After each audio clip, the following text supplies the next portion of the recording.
काफी समय से मेरे पास व्हाट्सएप पे मैसेज आते थे और कमेंट्स में भी बहुत लोगों ने पूछा है कि टर्म 2 का जो रेम्यूनरेशन है या टर्म 2 का जो भी यहाँ पे पेमेंट है वो कब रिलीज होने वाला है। तो लीजिए, इसके लिए खुशखबरी आ चुकी है। आज सीबीएसई ने रिलीज किया है एक सर्कुलर और उसमें ये इन्फॉर्मेशन हमें दिया है, नोटिफिकेशन दिया है कि भाई स्कूल अथॉरिटीज को आप बताइए, जो भी इन्फॉर्मेशन है स्कूल अथॉरिटी कलेक्ट करके उसको प्रोसेस करेगी, तो बहुत ही जल्द यहाँ पे मिलने वाला है। तो चलिए सर्कुलर में क्या क्या कहा है और क्या क्या चीजें आपको रेडी करनी है, यहाँ पे क्या क्या चीजें देना होगा, वो उसके बारे में बात करेंगे सर्कुलर के हिसाब से। तो सबसे पहले बोर्ड एग्जाम आपको पता है कि टर्म 1 का उन्होंने आईपीएस सिस्टम से दिया था, तो ये भी ऑनलाइन होने वाला है। The benefit of IPS system that is payment is made directly in the account of beneficiary by the board. तो ये सबसे बड़ा बेनिफिट है। In addition to this automatic payment is release once data has been submitted correctly and freeze. तो properly correct और freeze होगा, ताकि freeze में यहाँ पे बहुत सारी गड़बड़ पिछले टाइम हुई थी। आई होप कि इस बार सिस्टम थोड़ा इंप्रूव होगा और उतने प्रॉब्लम्स नहीं आएंगे जितने पहली बार आए थे। As communicated earlier, the board is launching IPS for payment external examiner involved in the conduct of practicals of term 2 examinations। तो ये प्रैक्टिकल के लिए दिया है।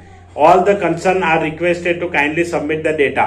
तो ये सिर्फ प्रैक्टिकल के लिए, अभी इवेल्युएशन का बाकी है और उसके रिलेटेड और भी जो है वो सब बाकी है। ये सिर्फ दिया है प्रैक्टिकल का, और जो टर्म 2 का बोर्ड एग्जाम हुआ था उसका भी यहाँ पे कोई जिक्र नहीं है, सिर्फ प्रैक्टिकल के लिए दिया है ये। आगे देखते हैं कोई और चीज अगर बताई है तो।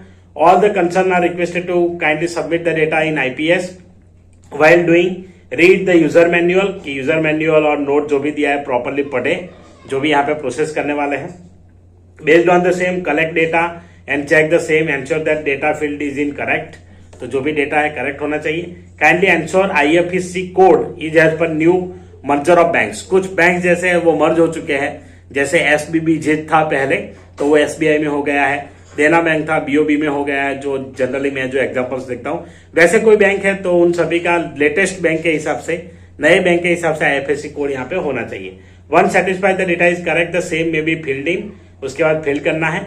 The applicable rates will be automatically filled in, जो भी रेट्स होगा उसका ऑटोमेटिकली फिल हो जाएगा, उसमें कोई ऑप्शन या हम एडिट नहीं कर सकते हैं। However the details of rates are available in the IPS module itself. तो आईपीएस मॉड्यूल में अवेलेबल होगा क्या किसका रेट है। Once data is filled in, CBSE will start releasing the payment.